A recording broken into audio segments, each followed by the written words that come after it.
Pemirsa, menyikapi tsunami yang terjadi di Selat Sunda beberapa waktu lalu, pemerintah Indonesia akan memasang sensor gempa dan juga tsunami di bawah laut. Pasalnya, pasca tsunami di Aceh, pemerintah hanya memasang sensor tsunami di permukaan laut.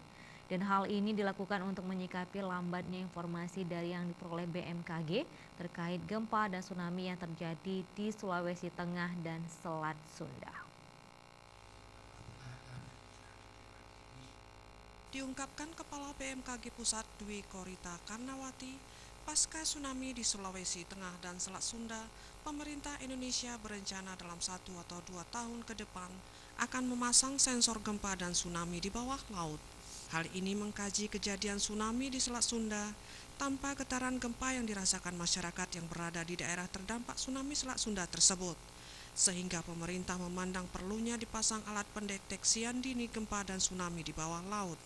Selain itu, pihak BMKG juga menyikapi lambatnya informasi yang mereka terima pasca tsunami di 2 daerah setempat, sehingga pihaknya melalui pemerintah Indonesia juga akan berkoordinasi dengan BPPT 2 negara Jepang dan Jerman untuk mengembangkan teknologi sinyal gempa dan tsunami agar informasi yang diterima serta disampaikan lebih cepat. Apalagi diketahui bahwa rentang waktu dari gempa ke tsunami lebih kurang 2 menit atau bahkan ada yang kurang dari 3 menit.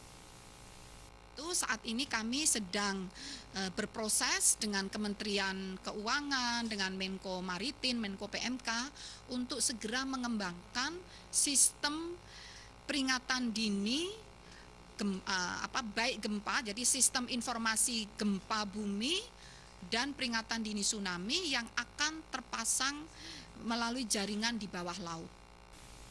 Sementara itu, Kepala BNPB Kota Banda Aceh, Padil, menyambut baik rencana pemerintah pusat untuk memasang alat sensor gempa dan tsunami di bawah laut. Artinya, informasi yang akan diterima warga Kota Banda Aceh nantinya akan semakin cepat dan masyarakat pun dapat dengan cepat pula mengevakuasi diri dan keluarganya. Jadi kalau memang nanti tiba-tiba teknologi ini macet, seolah-olah nggak tsunami, warga diam, akhirnya di korban bertambah. Semestinya kearifan lokal itu ada kesigapan mandiri dari masyarakat. Misalnya ada gempa berpotensi tsunami, katakanlah sekitar antara 6 sampai 9. Masyarakat tidak menunggu serune, tapi dia harus mengambil langkah cepat untuk mencari ke tempat ketinggian.